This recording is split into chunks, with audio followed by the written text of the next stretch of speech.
سا بے حوصلہ آدمی ہے۔ اے بلال، نماز کا اعلان کرو اور ہمیں راحت پہنچاؤ، کیونکہ سکینت کا دریا، امن کی نہر اور دل پر چلنے والی ٹھنڈی اور پرسکون ہوا ہے جو خوف اور حزن کی آگ بجھا دیتی ہے۔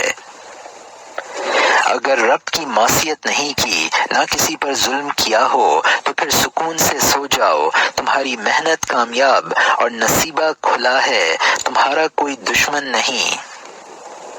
مبارکباد ایسے آدمی کے لیے جو سوئے تو لوگ اسی کے لیے دعا گو ہوں، اور بربادی ہے ان کے لیے جو سوئیں تو لوگ ان کو بد دعا دیں۔ خوشخبری اس کے لیے جس سے دل پیار کریں، اور خسارے میں ہے وہ جس پر لوگ لعنت بھیجیں۔ اگر دنیا کی عدالت میں عدل نہ ملے تو اپنا مقدمہ آخرت کی کورٹ میں دائر کرو کہ وہاں کے گواہ فرشتے ہوں گے، دعویٰ محفوظ رہے گا اور جسٹس خود احکم الحاکمین ہوگا۔ تم مجھے یاد کرو، میں تمہیں یاد کروں گا، جیسا کہ قرآن میں ہے۔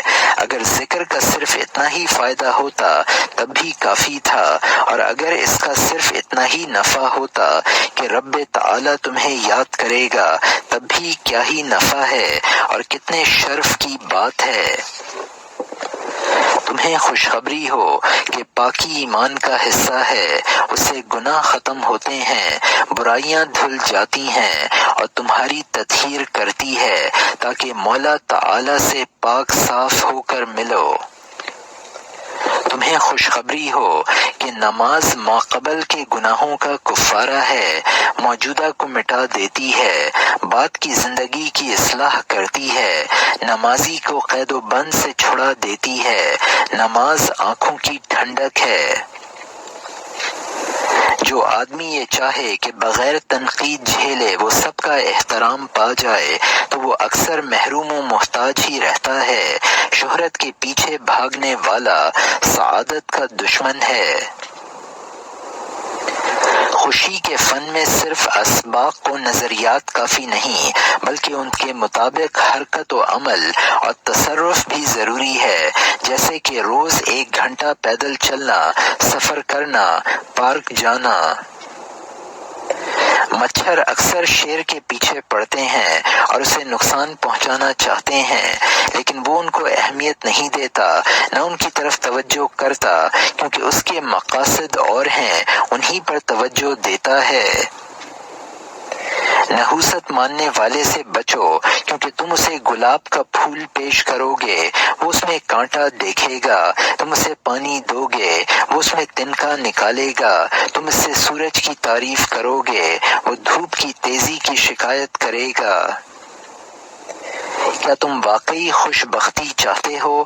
اسے دور مت ڈھونڈو، وہ تمہارے اندر ہی ہے، تمہاری نئی سوچ میں، خوبصورت خیال میں، پختہ ارادے میں اور خیر سے بھرے دل میں ہے۔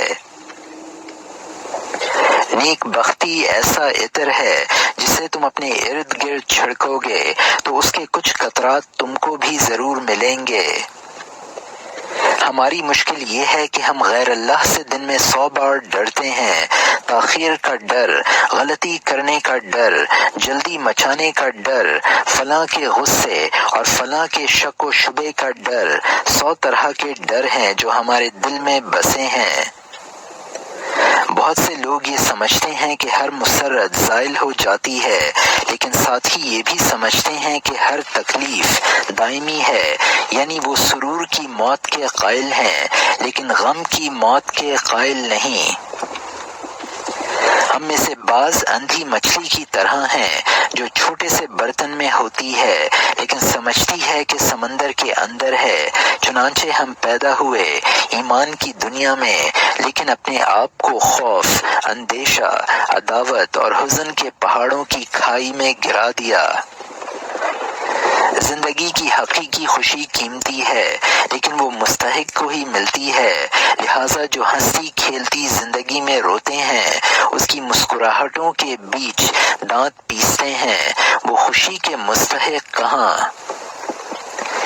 ایک شکاری نے فاختہ کو پنجرے میں قید کر دیا تو وہ گانے لگی۔ شکاری بولا، کیا یہ تیرے گانے کا وقت ہے کہ رونے کا؟ بولی، ہر ساعت آزادی کی منتظر ہوں، اس لیے گا رہی ہوں۔ ایک حکیم سے کہا گیا، تم سلطان کے پاس کیوں نہیں جاتے؟ وہ تمہیں سونے کی تھیلیاں دے گا۔ کہا، مجھے ڈر ہے کہ جب ناراض ہوگا تو میرا سر کاٹ دے گا اور انہی تھیلیوں میں کسی میں رکھ کر میری بیوی کو ہدیہ دے گا۔ کتے کا بھونکنا تو سنتے ہو، کبوتر کا نغمہ کیوں نہیں سنتے؟ رات کا کالا پن دیکھتے ہو، چاند ستاروں کے حسن پر نظر نہیں جاتی۔ شہد کی مکھی کے کانٹے کی شکایت کرتے ہو، شہد کی مٹھاس بھول جاتے ہو۔ تمہارے باپ آدم علیہ السلام نے گناہ سے توبہ کی تو اللہ نے انہیں منتخب کیا، ہدایت دی، ان کی صلب سے انبیاء، شہداء، علماء اور اولیاء نکالے، چنانچہ گناہ سے پہلے کے مقابلے میں بعد میں زیادہ اعلیٰ ہو گئے۔ نوح علیہ السلام نے فریاد کی، طوفان لاوے کی طرح پھوٹ رہا تھا، انہوں نے یا رحمان یا منان کی ندا دی، لمحے بھر میں اللہ کی مدد و نصرت آئی، وہ کامیاب ہو گئے۔ جو کفر کرنے والے تھے وہ دھوکہ اور خسارے میں پڑے رہے۔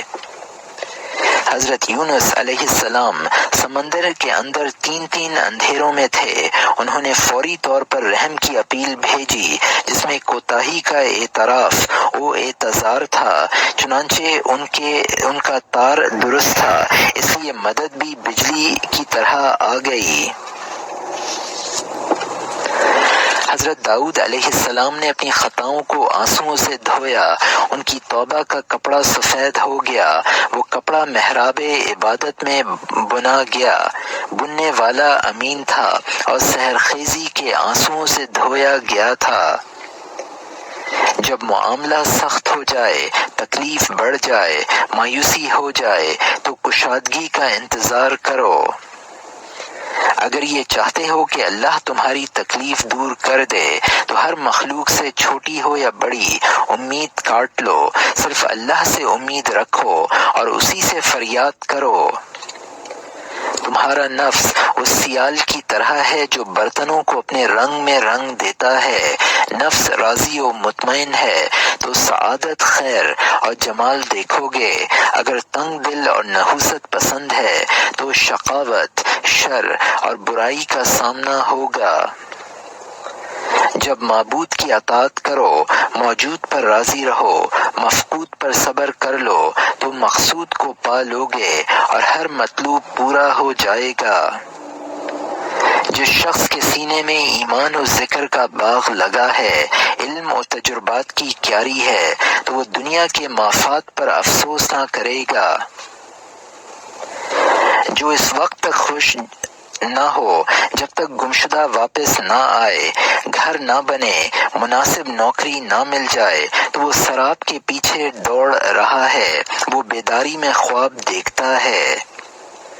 سعادت یہ ہے کہ زود حسی نہ ہو، توقعات نہ باندھی جائیں، خوف کی چیزیں اٹھا کر پھینک دی جائیں۔ مسکراہٹ کیا ہے؟ سحر افسوں تراز، مودت و اخوت کا اعلان، محبت و سلامتی کا پیام، مقبول صدقہ جس سے لگے کہ صدقہ کرنے والا راضی، مطمئن اور ثابت قدم ہے۔ اضطراب و بدنظمی اور تشویش سے بچنے کے لیے ضروری ہے کہ انسان اپنے کاموں کا ایک چارٹ بنائے، ترتیب و توازن اور واقفیت کے ساتھ جدول اعمال بنائے۔ جب کوئی مصیبت و آفت آ پڑے تو وقت گزرنے کے ساتھ اس میں کمی ہوتی جائے گی، کیونکہ جیسے انسان کی عمر ہوتی ہے ایسے ہی شدت کی بھی۔ مناسب یہ ہے کہ آپ کے مطالب دنیاوی کی بھی ایک حد ہو، مثلا نوکری، رہنے کے لیے گھر، سواری کے لیے گاڑی، اتنا تو ٹھیک ہے، اس کے بعد طمع کا دروازہ چوپٹ کھول دینا بدبختی ہے۔ ہم نے انسان کو مشقت میں پیدا کیا ہے، یہ انسان کے لیے سنت ثابتہ ہے، اس میں تبدیلی نہیں ہوگی کہ اسے مجاہدہ محنت و مشقت میں رہنا ہے، لہذا واقعہ کو تسلیم کر کے زندگی کو اس کے مطابق ڈھالنا چاہیے۔ جو آدمی پورا دن مستی اور لہو و لعب میں گزار دیتا ہے وہ سمجھتا ہے کہ مزہ لے رہا ہے، جبکہ وہ ضروری اور غیر ضروری چیزوں کو برابر کیے دے رہا ہے، جس کی قیمت اسے مسلسل غم و فکر اور کدورت کی شکل میں ادا کرنی پڑے گی۔ زندگی میں فضولیات سے نجات پالو، حتیٰ کہ تمہاری جیب اور آفس میں زائد از ضرورت کاغذات بھی بار ہیں اور نقصان دہ ہیں۔ صحابہ کرام رضوان اللہ علیہم سب سے زیادہ سعید اس لیے تھے کہ وہ دوسروں کے دلوں کے اندر نہیں جھانکتے تھے، انہوں نے نفس کے وسوسوں اور باریکیوں کو نہیں ٹٹولا بلکہ اصول کا اہتمام کیا اور مقاصد پر زیادہ توجہ دی۔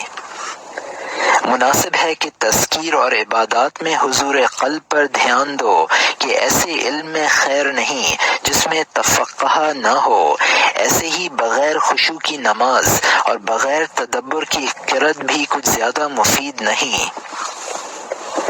طیبات طیبین کے لیے ہیں، جیسا کہ قرآن میں ہے، یعنی پاکیزہ اقوال، اعمال، آداب، اخلاق اور پاکیزہ بیویاں ابرار و اخیار کو ملتی ہیں تاکہ اس ملاپ سے سعادت اور انس و محبت کامل درجے میں حاصل ہو جائے۔ غصہ پی جانے والے محسن ہیں، جو سینے میں ہی غصہ دبا کر رہ جاتے ہیں، سب و شتم، اذیت و عداوت وغیرہ کا اظہار نہیں کرتے بلکہ اپنے آپ پر جبر کر کے انتقام کا خیال چھوڑ دیتے ہیں۔ اور لوگوں سے درگزر کرنے والے جو معافی و درگزر کا اظہار کرتے رواداری کا اعلان کر دیتے ہیں، اپنے دشمنوں سے انتقام نہیں لیتے، یعنی صرف اپنا غصہ ہی نہیں دباتے بلکہ بردباری اور درگزر کا رویہ اپناتے ہیں۔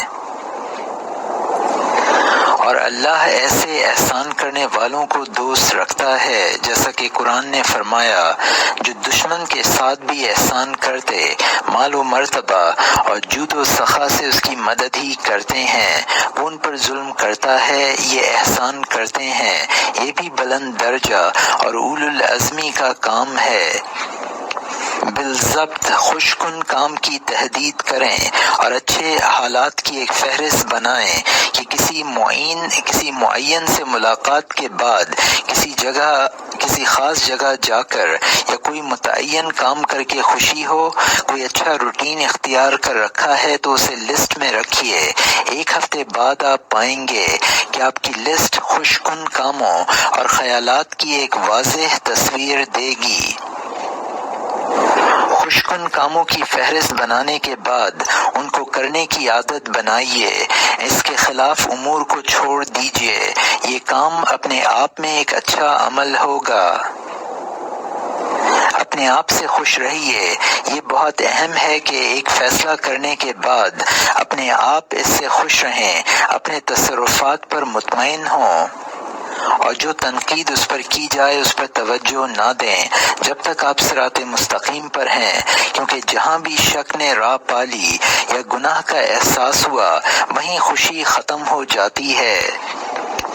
نیک عمل کرو، دوسروں کی خدمت کرو، تنہا نہ رہو، کیونکہ تنہائی رنج و فکر اور ملال کا سبب ہے، جس کی وجہ سے اپنے کنبہ اور دوسرے لوگوں سے خلا ملا سے کم ہو جاتا ہے۔ دوسروں کی خدمت کرو کہ افسردگی کا علاج یہ بتایا گیا ہے کہ دوسروں کی خدمت کے لیے وقت نکالا جائے۔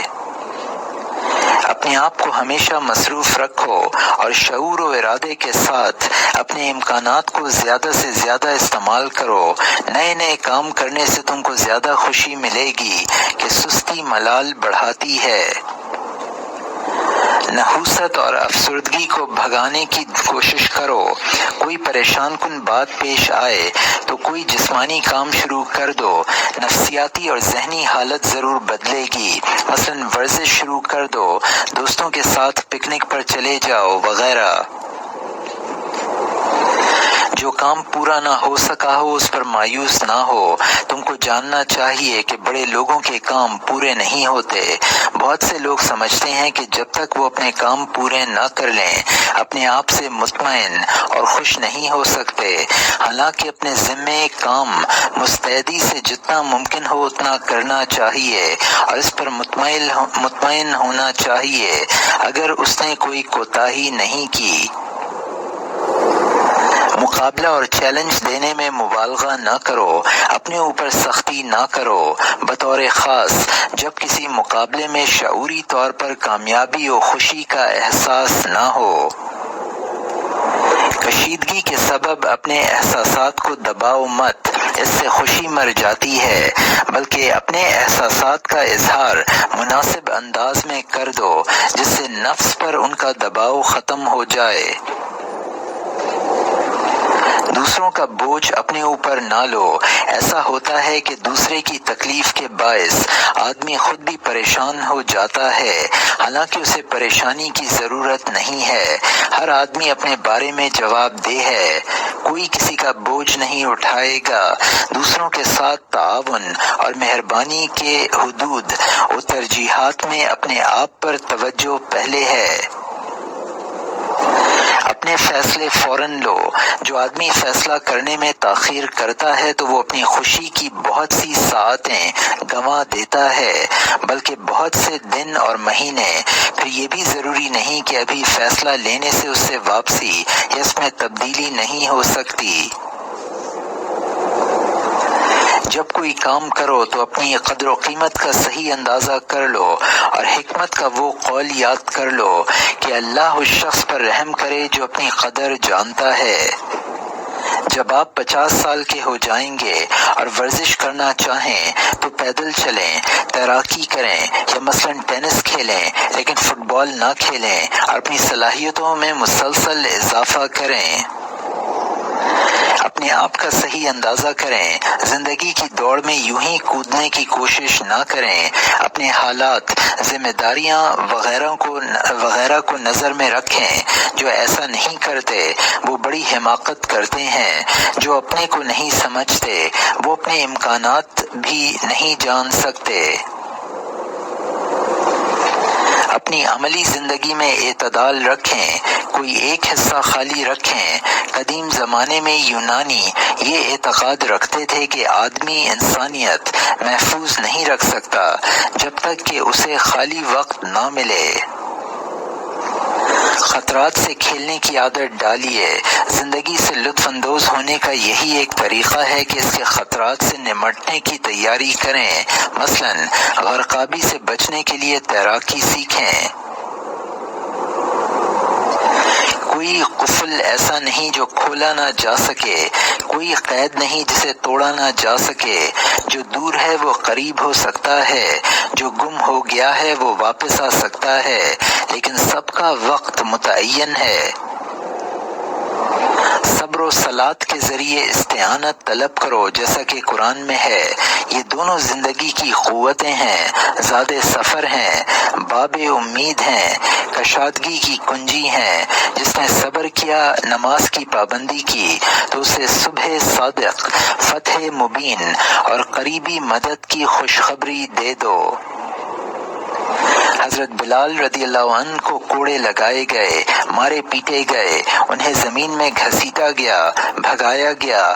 قل هو اللہ احد یاد تھی، اس لیے احد احد پکارتے تھے۔ جب جنت میں داخل ہوئے تو جو کچھ جھیلا تھا اسے کم سمجھا، کیونکہ جتنی قیمت دی تھی سامان اس سے کہیں زیادہ قیمتی مل گیا۔ دنیا کیا ہے؟ ایک کپڑا۔ اگر بہت اہتمام کرو گے تو وہ تمہاری خدمت نہیں کرے گا، الٹا خدمت لے گا۔ ایک بیوی اگر خوبرو ہو تو تمہارا دل اس کی محبت میں جلے گا، یا مال زیادہ ہو تو تم اس کی نگرانی میں لگ جاؤ گے۔ بس یہی اس کا سرور ہے، تو اس کا غم پھر کیا ہوگا؟ تمام حاملین علم مال اور جاہ و منصب سے خوشی حاصل کرنا چاہتے ہیں، لیکن اس سے زیادہ خوش قسمت صاحب ایمان ہے، کیونکہ اس کی سعادت دائمی ہے اور اللہ سے ملاقات تک رہے گی۔